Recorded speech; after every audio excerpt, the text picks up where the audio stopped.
ክሴታ እናቀርባለን።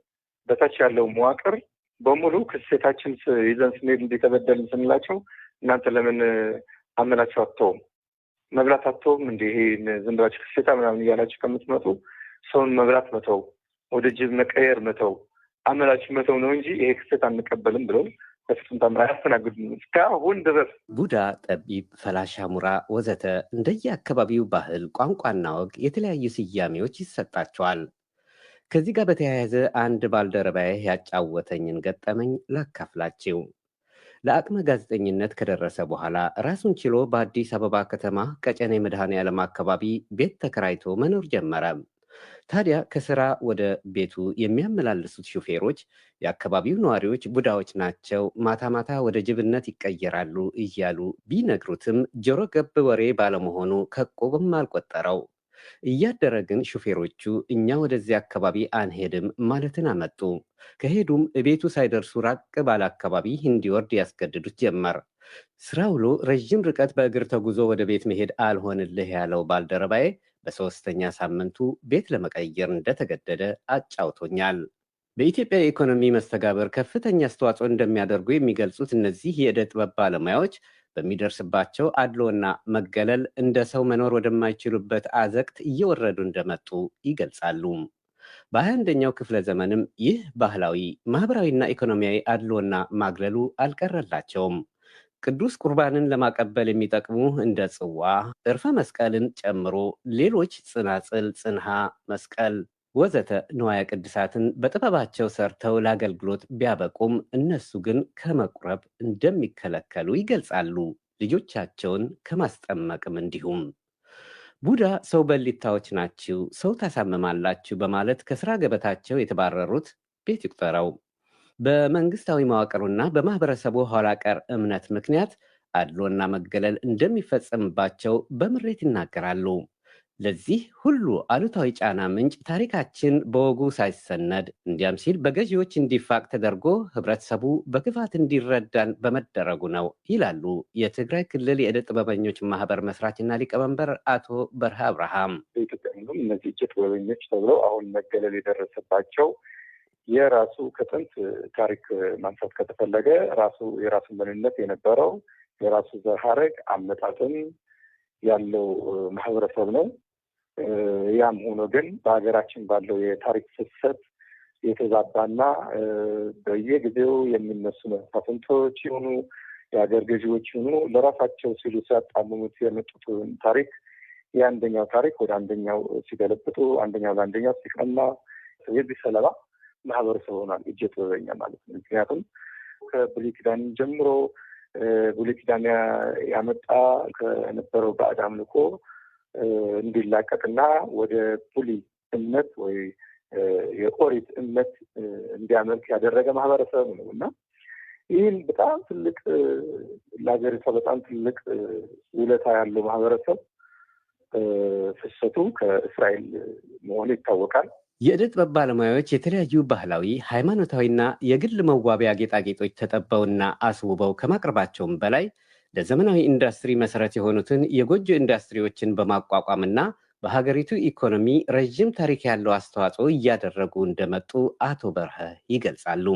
ለ3,000 ዘመናት የቆየ ዚች ባለውለታ ነው የማህበረሰብ ማረሻ፣ ማጨድ ከዛም አልፎ በባህሉ መሰረት ወርቅ ምናምን ለሰርግ የሚሆን ለተለያዩ ቀለበቶች የሚሆን ወርቅ የሚያቀርብለት የማህበረሰብ ነው ማለት ነው። ሽመና ምናምን እየሰራ የሚያለብሰው ይሄ ማህበረሰብ ስራ ይሆን ድስት ይሆን ለምግብ ማብሰያ፣ ለወጥም፣ ለሌሎች ነገሮችም ሸክላ፣ ለጠላ የሚሆኑትን ለቡና መስያ ምናምን ጀበና የሚመስሉ ነገሮች እስካሁን ድረስ በሌላ ነገርም ያልተተካ በብዛት የቤቱ የሚገኘው አገልግሎት የሚሰጡ የዚህ ማህበረሰብ እጀ ጥበብ ውጤት ነው። በሀገሪቱ ኢኮኖሚ የራሳቸውን አሻራ ቢያኖርም ከህብረተሰቡና ከሃይማኖት ተቋማት ጭምር ከፍተኛ መገለል እንደሚደርስባቸው ባለሙያዎቹ በምሬት ይገልጻሉ። የሚደርስብን መገለልና ጥቃት በጣም ዘርፈ ብዙ ነው። ሊገለጽ በቃላት ሊገለጽ አይችልም። ሞት አለ። የሞቱ እጀ ጥበበኞች ብዙ ናቸው። አሁን በፍርድ ላይ ዝም ብለው ተንጠልጥለው እስካሁን ውሳኔ ያላገኙም አሉ። ሰው ይገደላል። ወደ 20-30 ሆነው ተሰብስበው ሄደው ነው አንድ ሰው ቀጥቅጠው የሚገድሉት። አንተ ቡዳ ነህ ብለው መሞት አለ። በቤተክርስቲያን ላይ ሄደን የቤተክርስቲያን እንደ ክርስቲያን መብት የለንም። እንደ ክርስቲያን መብት የለንም። ቄስ መሆን አንችልም። ዲያቆን መሆን አንችልም። ቤተክርስቲያን ላይ ገብተን ቤተ መቅደሱ ውስጥ መግባት አትችሉም ይባላል። ታዲያ ምንድን ነው የሚባል? እዛ በደጅ ላይ ሆናችሁ ዝም ብላችሁ ተሰልማችሁ ነው የምትመለሱት ነው። ጥምቀት ማለት ነው። ጥምቀት አሁን ትልቁ የሃይማኖቱ የክርስትና በተለይ በክርስትና ሃይማኖት የሚታመነው አንድ ክርስቲያን ለመሆን መጠመቅ አለበት ነው የሚለው መጀመሪያው። አሁን ህፃን ልጆች ራሱ ከልክለውናል። ክርስትና ራሱ ክርስትና እንዳንነሳ እየተደረገ ነው። በጣም መገለሉ በቃላት ሊገለጽ አይችልም። ሰው የሚበልና አይናቸው ላይ በጣም ኃይለኛ የሆነ ፓወር ያላቸው ለሰው ደግሞ በአይናቸው አይተው የሚገድሉ ናቸው። ከመንፈስ ቁርኝነት አላቸው። ቡዳዎች ናቸው። ሰው በሊታ ናቸው የሚል በጣም በማህበረሰቡ እጀ ጥበበኛ እንዲገለል በጣም አጸያፊ የሆነ መሬት ላይ የሌለ እውነት የሌለው ስም ማጥፋቶች እና ስድቦች ተለጥፈውበታል ለዚህ ማህበረሰብ። አቶ በርሀ መቀለ በሚገኘው አንድ የልብስ ስፌት ፋብሪካ ይሰሩ ነበር። በስራቸውም ምስጉንና ታታሪ እንደነበሩ ይገልጻሉ። ይሁንና የፋብሪካው ሰራተኞች እየታመሙ ነው፣ ለዚህም ቡዳ ስለሆኑ ተጠያቂ እሳቸው እንደሆኑ የሚገልጹ ተደጋጋሚ ጫናዎች ሲደርስባቸው ስራቸውን ለቀው ለመውጣት መገደዳቸውን አጫውተውናል። ሰው ይታመማል፣ እየታመመ ነው፣ እንዲህ የሆነ ነው በሚል እጀ ጥበበኞች የሚባሉት መዝግቧቸው ተብለው በጣም ብዙ ልጆች ከዛ ስራ ለቀዋል። በዚህ ሁኔታ እኔ ራሴ ከዛ የለቀኩ ነኝ። በጣም ጥሩ ስራ ነበር። አሲስታንት የመሆን እንትንም ተሸላሚ የስመንዝ ቤስት ግሩፕ ሊደር ተብዬ ተሸለም ነበር። በስራ በጣም መልካም ነበር። ይሄ ነገር ከመጣ በኋላ ግን ሰው ይበላል፣ ሰው በልቷል እንደዚህ በሚል በራሴ በአፌ መጥተው ነገሩኝ። ለራሴ በቃ ምንም እዛ መስራት ስላልቻልኩኝ ጋርመንት ለቅቄ ወደ አዲስ አበባ ሄድኩኝ ማለት ነው። ያስራትች ሌላኛዋ የትግራይ ክልል ነዋሪ የሆነችው ዕደ ጥበበኛ ተጨማሪ የጤና አጠባበቅ ትምህርት ተምራ በነርስነት ተመድባ እየሰራች ብትቆይም ልጆቻችን እያሳመመችብን ነው በሚል ወደ ጽዳት ሰራተኝነት እንድትዛወር ከዚያም አልፎ ወደ ሌላ ወረዳ እንድትቀየር ተወሰነባት። የተቀየረችበት ወረዳም የእኛ ልጆች በቡዳ ይበሉም እንዴ በማለት ከስራ ገበታዋ እንድትለቅ መገደዷን በማከል የጤና ባለሙያ ነች። አሁን በጣም ረዥም ጊዜ አገልግላለች እዛ። ግን በሆነ ጊዜ ላይ እንደዚህ እጀ ጥበበኞች ተወላጅ ነች ተብሎ ከተነገረና በማህበረሰቡ ከታወቀ በኋላ በጣም መገለል ደረሰባት። ልጆች እንዳታክም ተከለከለች። ከሕክምና ወደ ጽዳት እንድትወርድ አደረጓት። አንቺ ሰው መብራት አትተውም እያሉ የሚገባትን በመንግስት የሚመጣ ጥቅማ ጥቅሞችን ያስቀሯታል። የተለያየ መገለል ደርሶባት ከዛ ወደ ሌላ ቦታ እንድትቀየር ተደረገና እዛ የተቀየረችበትን ተደዋውለው ቀያሪም ተቀባይም ተደዋወልና የሚቀበለውም ወረዳ ለምን የእኛ ሰው አይበላም ወይ እናንተ ጅብ ነች ብላችሁ ወደኛ የምትልኩልን የእኛ ሰው አይበላም ወይ የእኛ ሰው አይፈራም ወይ አንቀበላትም ብለው በቃ መሀል ላይ ተንጠላቃቶች ነው። ዕደ ጥበበኞችን በተመለከተ በማህበረሰቡ የሚነዙ የተለያዩ ኋላቀር አስተሳሰቦች እንዳሉ ይታወቃል። በማህበራዊ መገናኛ ዘዴዎች ጭምር ማታ ወደ ጅብነት ይቀየራሉ የሚል ጎልቶ የሚደመጥ ነው። ቄስ ረዳኢ ኃይለ ግን ይህን በፍጹም ሐሰት ነው ይላሉ። በስላሴ አምሳል የተፈጠረን ሰው ወደ ጅብነት ይቀየራል ማለት ትክክል እንዳልሆነ በማከል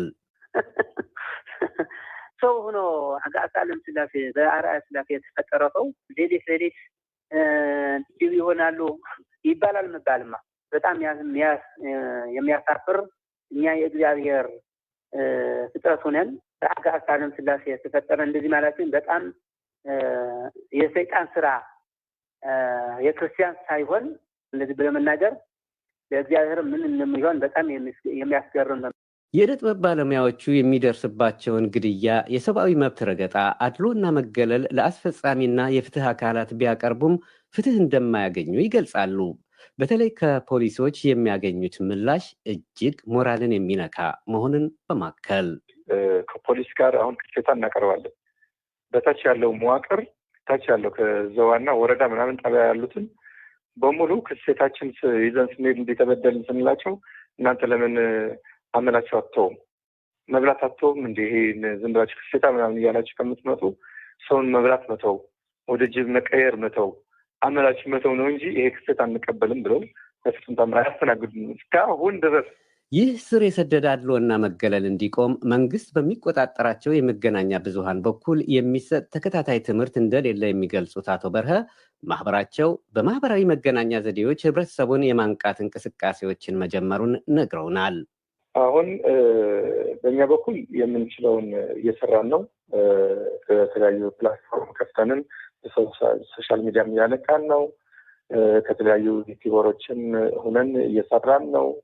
ማህበረሰቡ ቢያንስ ንቃተ ህሊና እንዲያገኘው የነበረ ተሸፍኖበት የነበረ እውነት እየመሰለ የነበረ ነገር ገልጠን ለማሳየት እየሞከርን ነው። ነገር ግን እንደ መንግስት እንደ ሀገሪቱ እንደ መንግስት ግን ምንም እንቅስቃሴ የለም። በመላ ሀገሪቱ የሚገኙ የዕደ ጥበብ ባለሙያዎች ስለሚደርስባቸው አድሎና መገለል እንዲሁም የሰብአዊ መብት ጥሰት አንድም የሰብአዊ መብት ተከራካሪ ድርጅት ሪፖርት እንደማያደርግ የገለጹት አቶ በርሀ ተስፋቸውን በዓለም አቀፍ የሰብአዊ መብት ተቆርቋሪዎች ላይ አድርገዋል። የዓለም አቀፍ ያሉ የሰብአዊ መብት ተሟጋችም ቢሆኑ ለዚህ ማህበረሰብ ሊደርሱለት ይገባል። የሰብአዊ መብት ጥሰት ነው ያለው ይሄ ጉዳይ። የሌላ የፖለቲካ ችግር አይደለም። ሰብአዊ መብቱ ነው እየተጣሰ ያለ። መብቱ እንዲከበር፣ ማንነቱ እንዲታወቅ፣ ይሄ ማህበረሰብ ምንድን ነው ለምንድን ነው እንዲህ የሆነ ያለ ብለው ለነፍሳቸው ሲሉ ለህሊናቸው ሲሉ ለዚህ ማህበረሰብ ሊደርሱለት ይገባል። በዕደ ጥበብ ባለሙያዎች እየደረሰ ስላለው ባህላዊ፣ ኢኮኖሚያዊና ማህበራዊ መገለልና የሰብአዊ መብት ጥሰት አስመልክተን ያዘጋጀነውን በዚሁ ፈጸምን። በየአካባቢያችሁ ያለውን ምልከታ ጻፉልን። ከዝግጅቱ ጋር ዮሐንስ ገብረ እግዚአብሔር ነበርኩ። ቸርን ሰንብት። ወደ መጨረሻው ሳምንታዊ ዝግጅት ደርሰናል። የማህበራዊ መገናኛ ዘዴዎች ቅኝት ታምራት